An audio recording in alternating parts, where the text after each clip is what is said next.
Hey guys, Retro Reviews here again with another Transformers video review.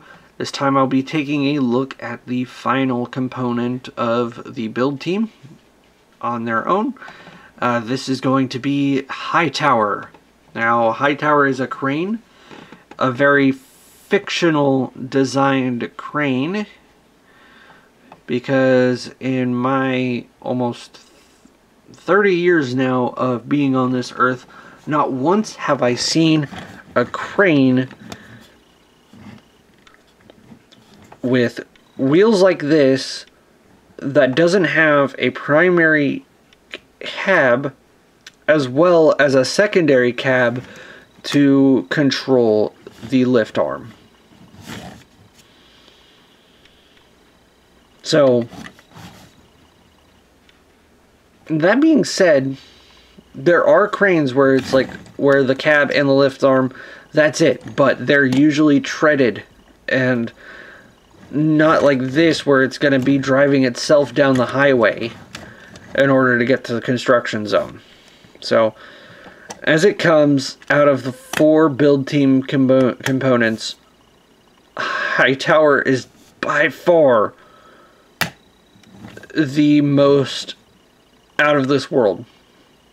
I've said this before in a couple of the video reviews now, but I'll say it again with Hightower, is that all of the build team vehicle modes look like cartoony approximations of what the actual vehicle would look like. Not like if I was about 10 years old and you told me to draw a crane without having a picture of a crane to look at, this is how I would draw it, pretty much. Same with the rest of the line of build team guys. Now, obligatory, this was not in Hasbro's instructions, but Takara had this in it, so I'm going to count it in my video review.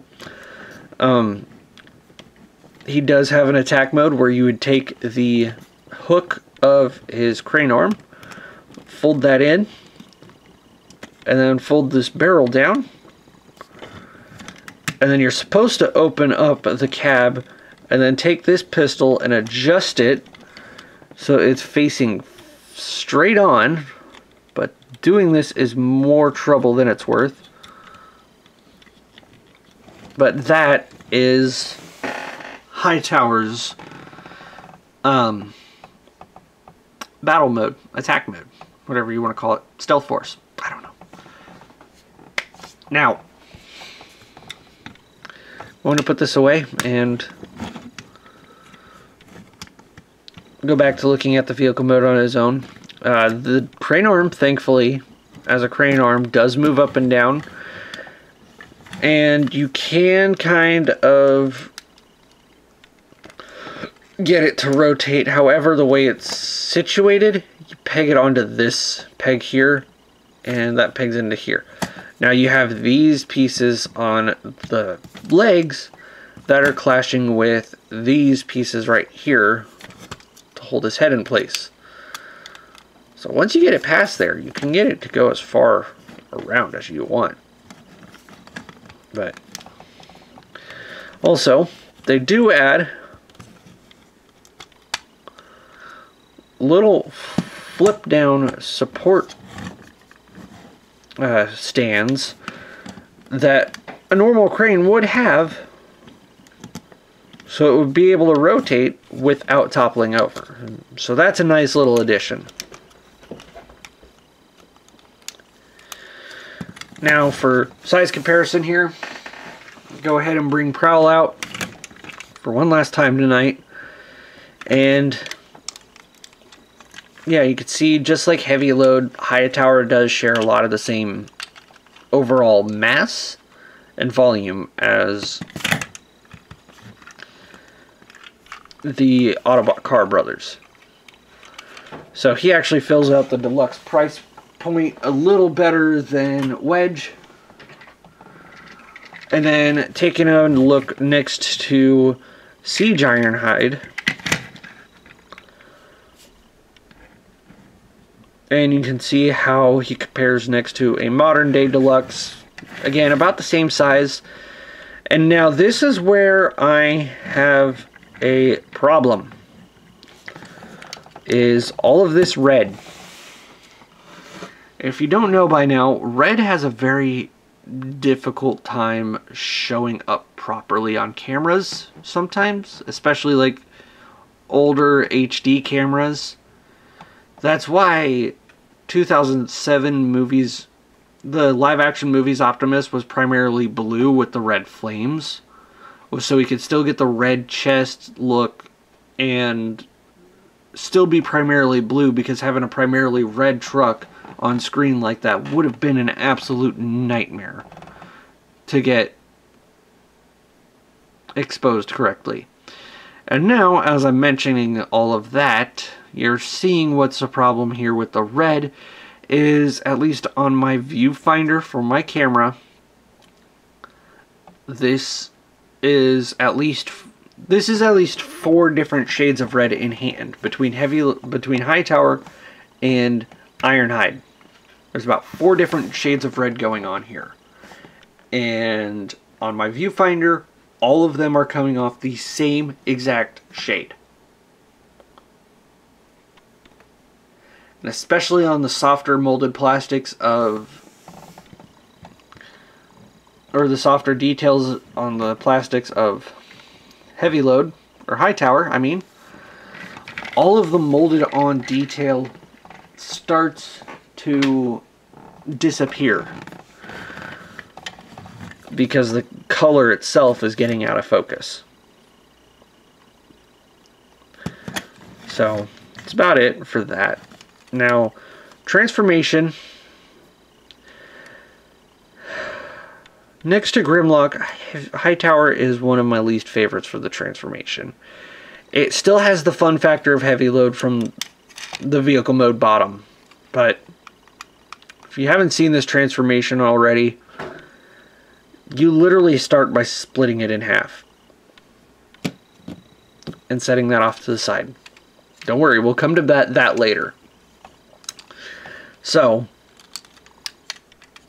start with this brick, legit brick, and we'll go ahead and pull the legs down and fold the feet out.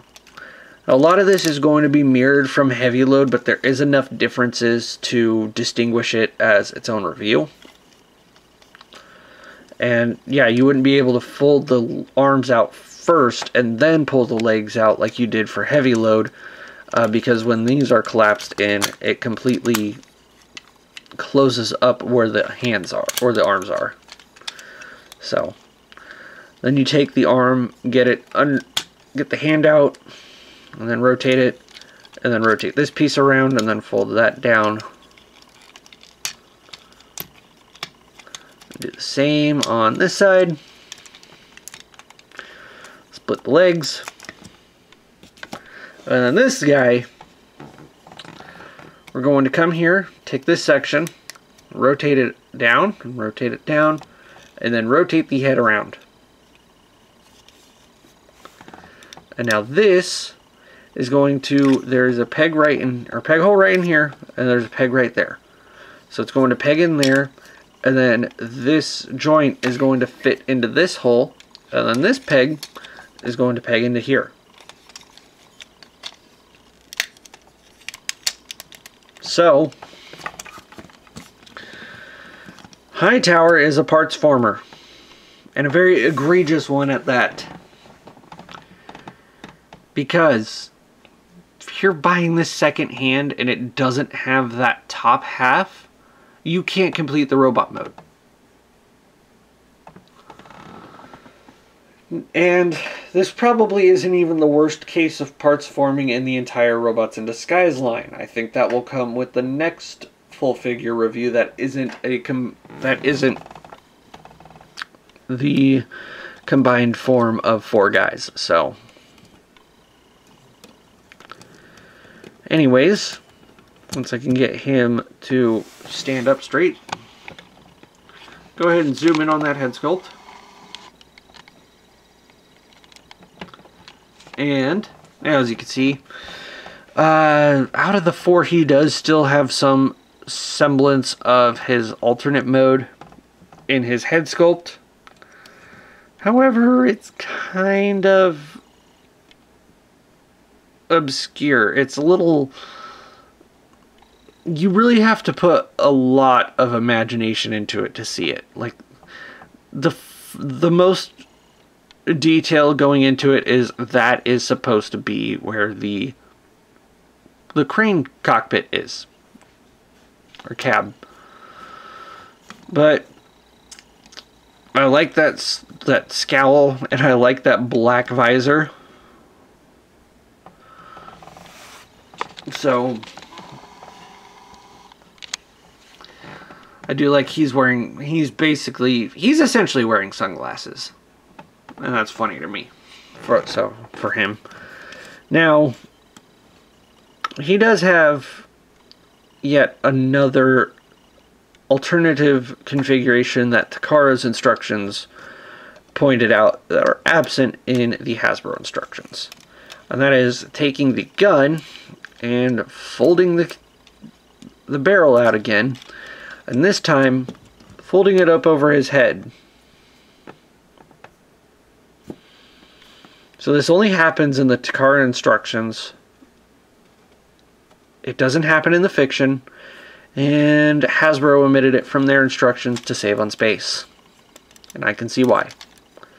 Because that looks extremely dorky.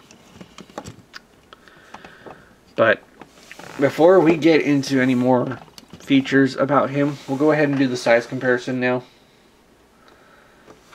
So first I'll bring in Sideburn, so that way you can see how he stands up next to a deluxe class figure of the same price point at the same era. And as you see, he's just like Heavy Load, stands up pretty much on par with Sideburn, as well as a modern day deluxe class figure like Siege Prowl here stands pretty much head to head. So, and for the sake of going over the details now, go ahead and bring in Heavy Load just so you can see how much they are different as well as they are similar. Now, besides the vehicle mode chunks that are so obviously different between the two, the arms are molded differently, and the chest is molded differently, and even these piston details in the waist section are molded differently. And as a trade over for the combination, at least for Hightower, is he has fingers for toes.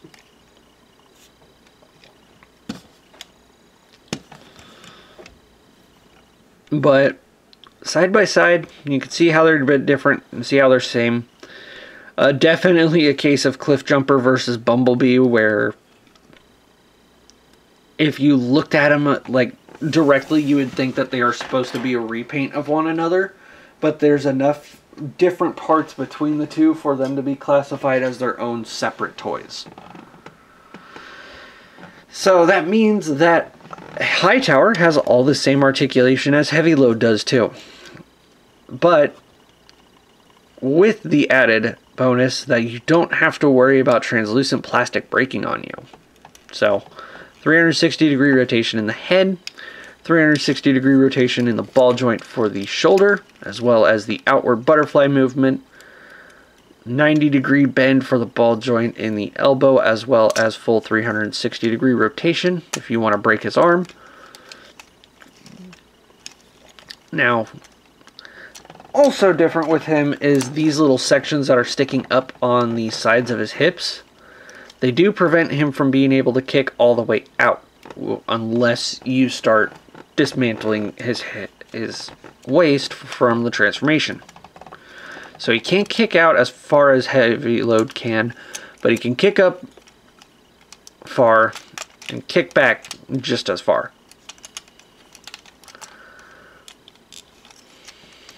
And then he's got that ridiculously chunky 90-degree bend in the elbow, or knee, as well as posable toes,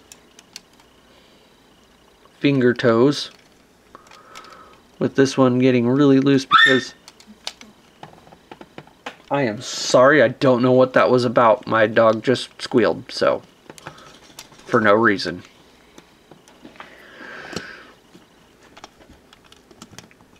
So, yeah, all the same as heavy load, but without worrying about parts literally dying from age. So, that's about it for posability. Now, for the weapons, accessories, we mentioned these before. So the cannon comes off, and the pistol hides away pretty nicely into that cabin. Although, if you look in there and if the detail is not obstructed by the lighting and the red plastic, there's nothing really there in terms of a seat. So, it's just, there's no real detail in there. It's all hollow bits. So he gets this nice little pistol. That can fit in his hand like so. As well as the crane arm, which we've seen before, folds out into a massive cannon. So that will fit into his arm.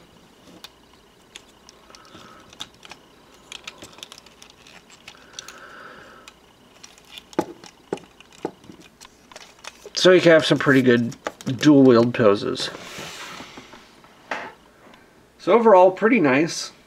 Some final thoughts. There's some things that I do like about Hightower that he does better than heavy load, and there's some things that heavy load does better than Hightower. But in the end, out of the two, I feel like heavy load is the better one.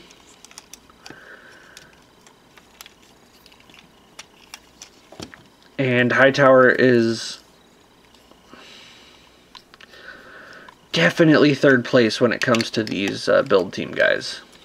So my ranking would go, first place goes to Wedge, second place heavy load, third place Hightower, and fourth and final place is Grimlock.